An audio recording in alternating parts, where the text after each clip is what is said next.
جانشین ممتاز بزبی scholar professor بین الاقوامی اسلامی یونیورسٹی اسلام آباد پاکستان جناب صاحبزادہ ڈاکٹر ساجد الرحمان صاحب یہاں برطانیہ میں تبلیغی دورے پر تشریف لائے ہوئے ساتھ یہاں پہ موجود ہیں.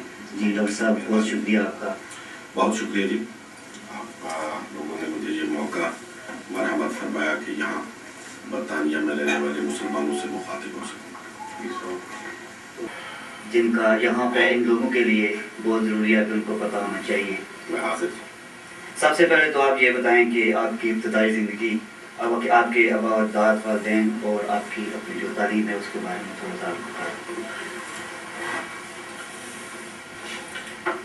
حضرت مولانا محمد ہاشم رحمۃ اللہ تعالی علیہ نے نقشبندی خانقاہ کی بنیاد رکھی اور یہی میرے جد امجد ہیں. ان کا تعلق روحانی تعلق ڈیرہ اسماعیل خان سے کوئی 30 میل کے فاصلے پر واقع خانقاہ مصلی شریف سے تھا. آپ حضرت خواجہ عثمان دامانی رحمۃ اللہ تعالی علیہ کے اجل خلفاء میں سے تھے اور نسباً آپ اس پوری بیلٹ میں جو جنجوعہ راجپوت قوم آباد ہے اس کے ساتھ تعلق رکھتے ہیں. میرے دادا محترم جو ان کے جانشین مقرر ہوئے حضرت مولانا عبد الرحمن رحمۃ اللہ تعالی علیہ، وہ جلیل القدر عالم اور اکتساب فیض اپنے وقت کے بہت بڑے شیخ اور مصلی شریف کے سجادہ نشین حضرت خواجہ سراج الدین رحمۃ اللہ تعالی علیہ اور پھر اپنے والد گرامی سے کیا. حضرت خواجہ عبد الرحمن رحمۃ اللہ علیہ کے 3 صاحبزادے تھے. حضرت مولانا محمد صادق صاحب رحمۃ اللہ علیہ، حضرت مولانا حافظ محمد حبیب اللہ رحمۃ اللہ علیہ، اور سب سے چھوٹے صاحبزادے تھے حضرت مولانا محمد یعقوب رحمۃ اللہ علیہ. یہ جو سب سے چھوٹے صاحبزادے تھے حضرت مولانا محمد یعقوب رحمۃ اللہ علیہ، یہ اپنے والد کے بعد اپنے والد کی وصیت کے مطابق تحریری وصیت کے مطابق ان کے جانشین مقرر ہوئے. زندگی سے متعلق کیا کہوں، میری کوئی یہ حیثیت نہیں، نہ میری زندگی کی کوئی ایسی اہمیت ہے، لیکن آپ نے مجھ سے سوال کیا. میرے لیے سب سے بڑا اعزاز یہ ہے کہ مجھے حضرت مولانا محمد یعقوب رحمۃ اللہ تعالی علیہ جیسی ایک یگانہ روزگار شخصیت کے زیر سایہ تربیت حاصل کرنے کی سعادت حاصل ہوئی ہے. ابتدائی تعلیم میں نے جو سکول کی تعلیم تھی وہ بغار شریف کے ایک چھوٹے سے سکول جو پرائمری سکول گورنمنٹ کا سکول ہے بغار شریف میں، اس میں حاصل کی. میٹرک میں نے گورنمنٹ ہائی سکول مٹور سے کیا. مجھے اس پر ہمیشہ افتخار ہے اور میں ہمیشہ اس کو ایک افتخار کے طور پر پیش کرتا ہوں. چند کہ میں جتنا حق تھا اکتساب کا وہ نہیں کر پایا، لیکن میں نے 6 سال تک مسلسل حضرت مولانا سید احمد سعید شاہ صاحب کاظمی رحمۃ اللہ علیہ سے حدیث پڑھی ہے. یہ میرے لیے بہت بڑے اعزاز کی بات ہے. تو میں نے وہاں سے تھی کوئی 1975 میں ایم اے کیا تھا اور ایم اے کرنے کے فوراً بعد پھر میں اتفاق تھا، حسن اتفاق تھا کہ اس وقت کے واحد تحقیقاتی ادارے جو ملک کا اکلوتا تحقیقاتی ادارہ تھا، اسلامی تحقیقاتی ادارہ تحقیقات اسلامی اسلام آباد، میں نے اس میں ایک ریسرچر کی حیثیت سے ملازمت اختیار کی. اس وقت جو گریڈ 17 میں لوگ بھرتی ہوتے تھے ان کو فیلو کہا جاتا تھا اور یہاں لوگ فیلوشپ کا مفہوم بہت آسانی سے سمجھ جاتے ہیں.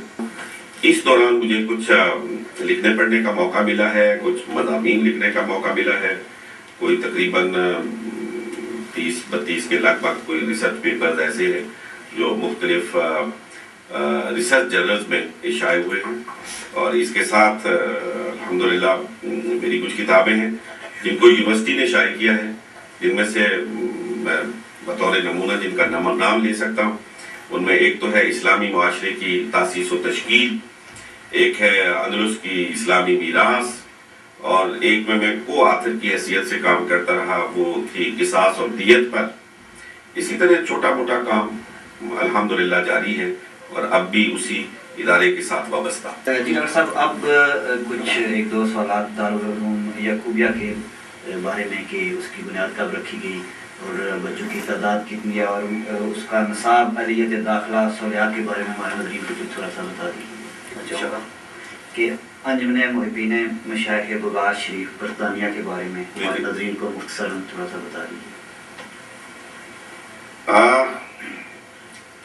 سن غالباً 98 میں والد صاحب رحمۃ اللہ علیہ کا جب انتقال ہوا تو اس کے بعد 99 میں مجھے برطانیہ آنے کا اتفاق ہوا، اور یہاں جو دربار بغداد شریف خانقاہ کے ساتھ وابستگان ہیں، مخلصین ہیں، دربار سے محبت رکھنے والے ہیں، ان سے گفتگو، ان سے بیٹھنا اٹھنا، ان سے معاملات پہ مشاورت، تو دوستوں نے یہ تجویز پیش کی کہ یہاں پہ ایک انجمن کا قیام عمل میں لایا جانا چاہیے۔ تو میں آج چاہوں گا کہ ہمارے ساتھ ڈاکٹر صاحب موجود ہیں، تو ان سے پوچھتے ہیں کہ جادو ٹونا تعویذ گرنوں نے خاص طور پر برطانیہ میں مقیم ہمارے بہن بھائیوں کو بہت زیادہ پریشان کر کے رکھا ہوا ہے، تو دم تعویذ وغیرہ کے اصل حقیقت جو ہے وہ کیا ہے؟ ایک تو ہے دم کرنا۔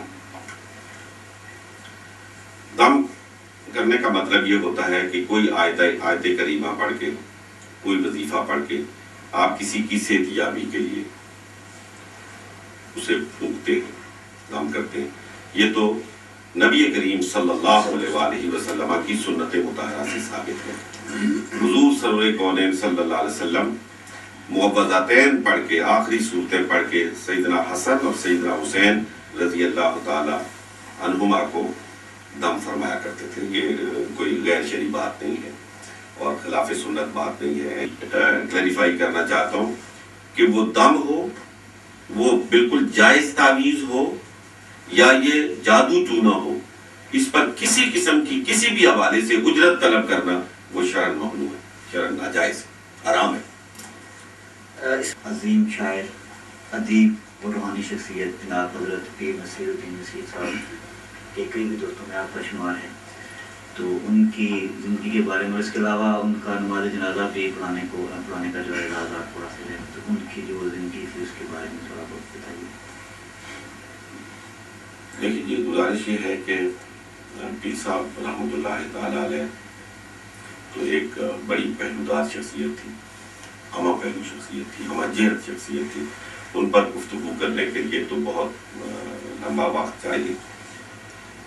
میرے خیال میں یہ جو اقبال نے کہا نا کہ بڑی مشکل سے ہوتا ہے چمن میں دیدہ ور پیدا، وہ ایسا ہی ایک دیدہ ور تھا جس کے پیدا ہونے کے لیے پھر صدیاں انتظار کرنا پڑتا ہے۔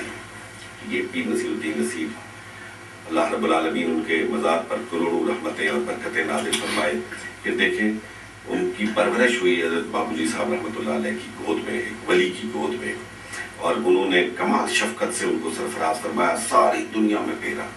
قدسی فی الارض کی تصویر تھے پیر نصیر الدین نصیر، کہ جب وہ بڑے عجیب و غریب آدمی تھے، ویسے کوئی بڑے سے بڑا آدمی ان کو بلاتا پرواہ نہیں کرتے تھے۔